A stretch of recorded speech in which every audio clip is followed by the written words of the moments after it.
The grass lay flattened where the cub had rested, pressed down by the slight weight of his body and the moisture of the passing night. His chest did not rise in the familiar rhythm of living things. Each breath arrived shallow and broken, barely disturbing the pale fur along his ribs. Insects wandered near him, then scattered, puzzled by his unnatural stillness. Somewhere in the distance, adult lions called out once, their voices carrying then fading, swallowed by the vast space between. The cub's ears flickered with the barest strength, his head remaining where it had fallen, eyes half-lidded and vacant, reflecting light without seeing it. Those who found him approached without haste. They slowed as they drew nearer, reading what the grass and earth revealed.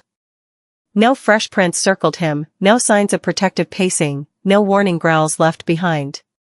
Only the faint, uneven motion of breathing confirmed life remained. One person knelt, maintaining distance, allowing his presence to register before attempting contact. The cub responded with a weak tremor, a thin sound escaping his throat, more exhalation than cry. Gentle hands moved beneath him, lifting just enough to relieve the ground's pressure on his chest. His legs hung limp and weightless, thinned by hunger that had already begun carving his frame. Beneath careful fingers, his heart fluttered rapidly, fragile and quick. A quiet murmur followed, barely audible, offered more for steadiness than reassurance. "It's okay," a voice whispered. The words traveled slow and low, then dissolved into silence. They wrapped him to preserve warmth, not tight, not confining. The cub offered no resistance. His body surrendered, exhaustion silencing every instinct. His mouth opened once, a reflexive search for nourishment no longer present. Dried milk clung to his whiskers, evidence of how recently he had been fed, and how suddenly that care had ceased. The emptiness around him seemed larger than the space he filled. As they carried him, the landscape shifted gradually, grass yielding to packed earth. His breathing grew more distinct, still uneven, but present. His eyes closed, then reopened, responding to movement and passing shadow.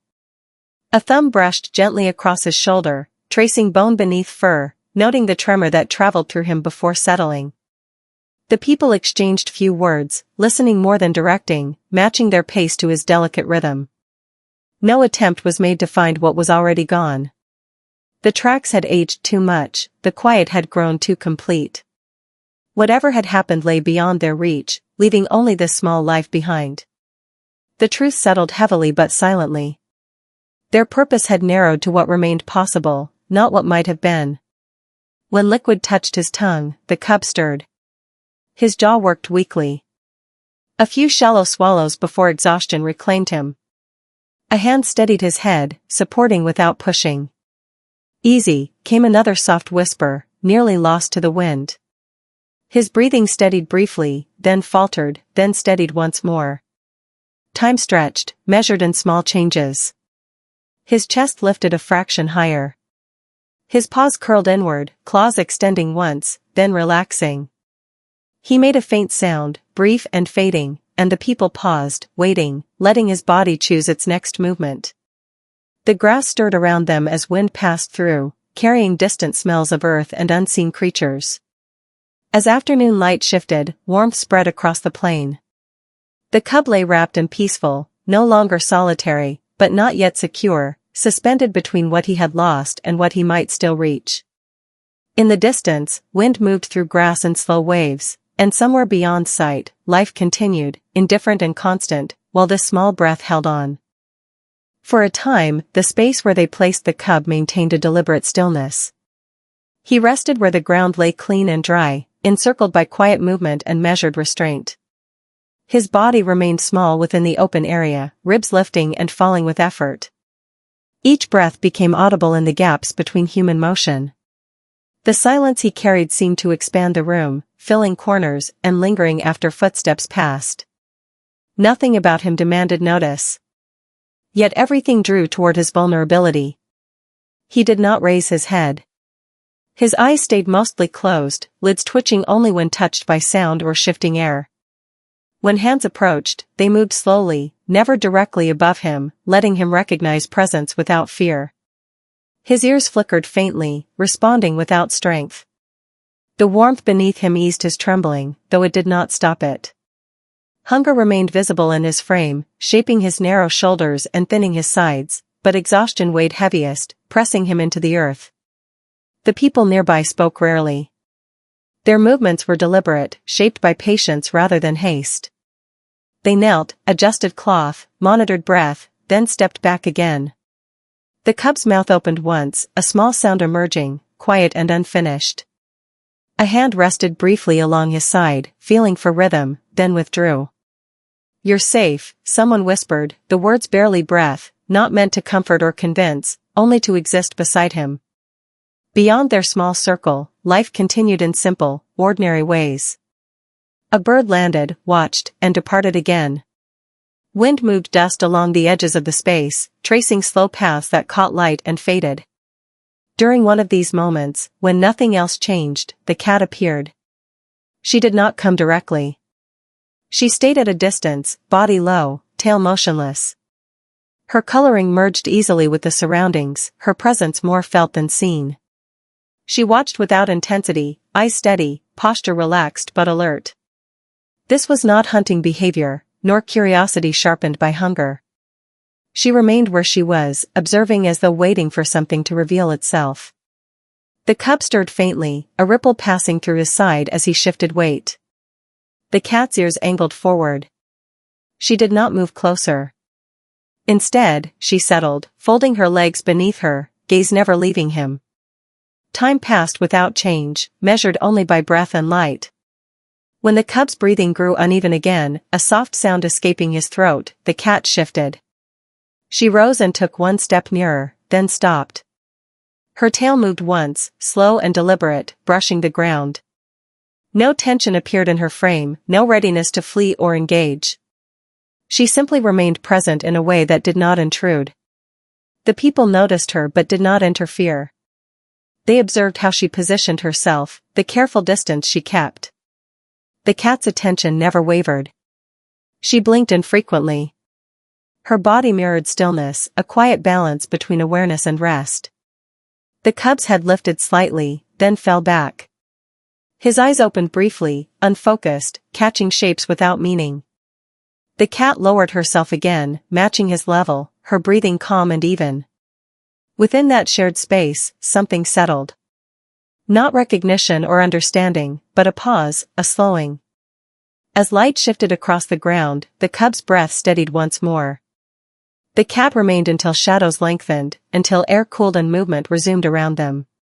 When she finally stood and turned away, she did so without hurry, leaving only the faint impression of warmth where she had been. The cub lay quiet, still fragile, but no longer surrounded by silence alone. The days unfolded quietly, marked less by progress than by observation. The cub remained weak, his body slow to respond to care. Food was offered gently and often, warmed and placed close enough to reach without effort. Most times he turned his head away. His mouth opened once or twice, then closed again, jaw tightening with fatigue rather than refusal. Hunger lingered, but something deeper held him still, a heaviness that pressed him down whenever he tried to lift himself toward it. At night, the quiet changed. The cub's breathing grew uneven, and small sounds slipped out of him, thin and searching. They were not calls meant to summon, only reflexive expressions of need escaping a body too tired to contain them. The space answered softly, with wind against the walls, with distant movement, with nothing that reached him directly. It was during these hours that the cat returned. She came without announcement, stepping into the dim light and settling near him as though the distance had already been measured. She did not touch him at first. She lay alongside, close enough for warmth to gather, far enough to leave space. Her breathing was steady, unbroken by the cub's small, restless sounds. When he shifted, she adjusted, her body responding without urgency. The cub's cries softened in her presence. They did not stop, but they changed, losing their sharpness, stretching into quieter sounds that faded more quickly. His body curved slightly toward the heat beside him, a small movement that required effort. The cat remained still, allowing him to settle without resistance. In the low light, their outlines blurred, two shapes sharing the same patch of warmth. During the day, she lingered nearby. Sometimes she watched from a distance, sometimes closer, her posture loose and unthreatening. When people approached, she did not retreat far, only enough to maintain calm. Her eyes followed the cub's movements, tracking the rise and fall of his chest, the slight tremor that ran through his legs when he tried to shift his weight. On one morning, after another night of rest broken by soft sounds, the cub accepted a few swallows. His tongue moved slowly, unevenly, but the motion held. A hand steadied the bowl, careful not to rush him. The cat sat a short distance away, watching, tail curled neatly around her body. When the cub stopped, she did not move, as if waiting for the moment to fully pass. The pattern repeated. Progress came in fragments, not days. A longer stretch of sleep, a cry that ended sooner, a breath that steadied more quickly after effort. The cat remained through it all, sometimes pressing closer when the cub shivered, sometimes shifting away when he stirred, her presence adapting without demand. One night, when the cub's cries rose sharper than before, a quiet human voice broke the dark. Easy, it said, barely sound at all. A hand rested briefly on his back, then withdrew. The cat moved closer, her side touching his, her warmth immediate. The cub's body leaned into it, his breathing slowing as his energy drained away. There was no sudden change, no clear moment when the edge receded. Only a gradual pulling back, guided by repetition and presence. The cub's eyes opened more often. His head lifted a little higher. His cries softened, then grew less frequent, replaced by long, quiet stretches of rest. As the days lengthened, light shifting gently across the ground, the cub lay with his body curved toward the cat, his breath slow and steady. Outside, the wind moved through grass and leaves, carrying distant sounds of a world waiting. Inside the shared space, warmth lingered, and for now it was enough. Movement returned in small, uncertain pieces. The cub no longer stayed pressed to the ground for hours at a time. He pushed up on his front legs first, paws splaying slightly as his weight shifted forward, then settling back when the effort drained him. Each attempt left him breathing harder, chest fluttering, but the pause afterward shortened. Strength gathered slowly, almost invisibly, in the spaces between rest and effort. The cat noticed before anyone else. When the cub lifted himself, she rose as well, remaining close without hovering. She walked a short distance, stopped, and waited. Her posture was loose, inviting without insistence. The cub watched her, head tilted, ears angling forward. After a moment, he tried again, this time bringing his back legs beneath him. He stood unsteadily, swayed, then took a single step before dropping back down. The cat did not move. She only sat and watched, her presence steady, unchanged. Over the next days, the steps multiplied. The cub followed her in short bursts, his movements awkward but determined. He stumbled often, legs crossing, paws landing too far apart. Each fall ended quickly, his body learning the ground, learning how to rise again. When he grew tired, he stopped where he was, and the cat stopped too, lowering herself nearby, waiting for his breathing to slow. Play arrived quietly. It did not burst into the space with energy, but crept in through small gestures. The cub reached out once, paw brushing the cat's tail as it moved past. She paused, turned her head, and flicked it gently away. The cub tried again, clumsier this time, his paw landing against her side. She responded with a slow, careful movement, stepping just out of reach, then stopping. The cub followed, ears forward, body low, his movements lighter than before. The people watched from a distance. They did not interrupt, did not redirect. What they saw was not instruction or training, but something unfolding on its own terms. The cat did not correct him, did not teach in any visible way. She simply existed alongside him, setting a rhythm through her calm, through her consistency. When he moved too fast and tired himself, she lay down. When he rested, she rested. When he rose again, she stood. Food became easier. The cub approached it on his own now, guided less by hands and more by habit. He ate slowly, pausing often, but returned after each break. The cat sometimes sat nearby during these moments, sometimes wandered just beyond the edge of sight. Her absence did not distress him the way it once might have. Her presence had done its work quietly, leaving behind something internal and steady. One afternoon, as the cub followed her across the space with more confidence than before, a soft human voice carried over the air. "Look at him," it said, not loud enough to disturb the moment. The word settled and faded, leaving the movement uninterrupted.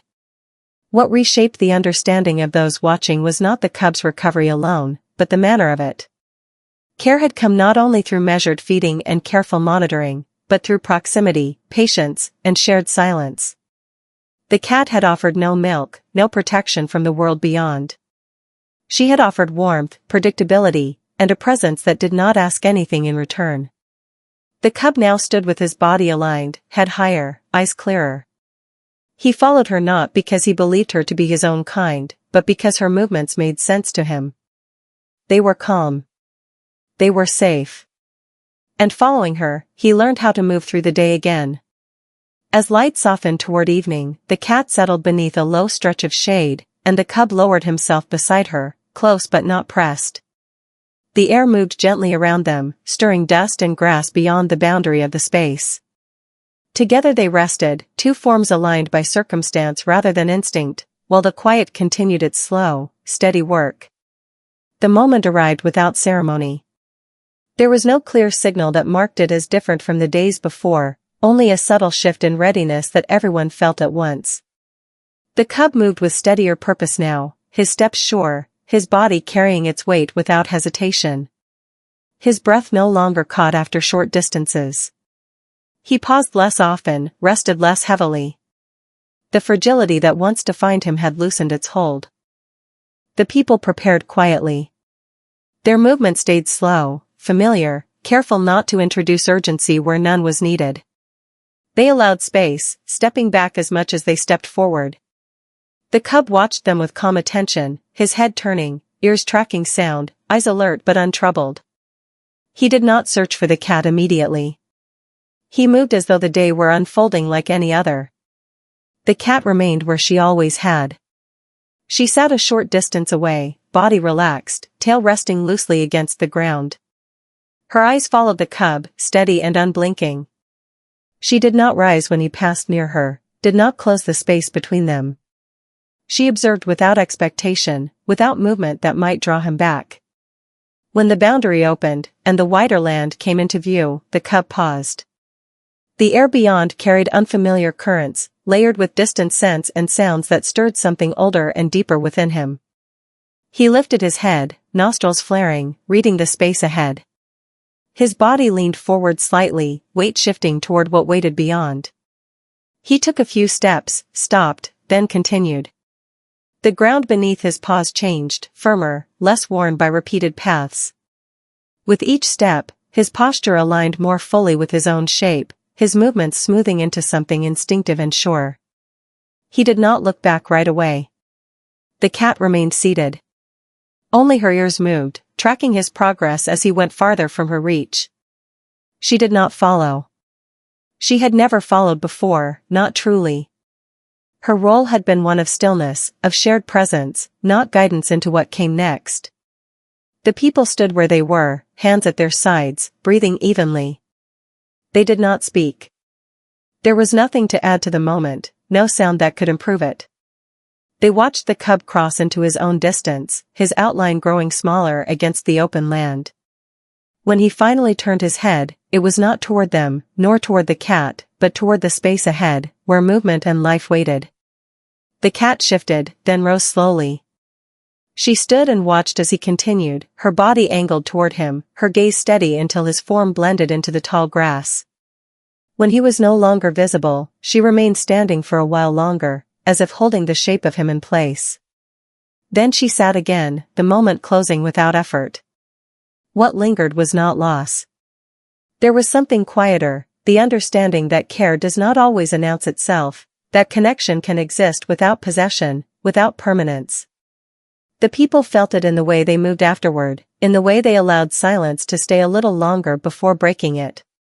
They had been witnesses, not authors, and the distinction mattered. The land absorbed the cub easily, the way it absorbs all things meant to belong to it. Grass bent and straightened again. Wind moved through the open space, carrying sound away. Somewhere beyond sight, the young lion stepped into a future shaped not only by survival, but by a calm, steady presence he no longer needed beside him.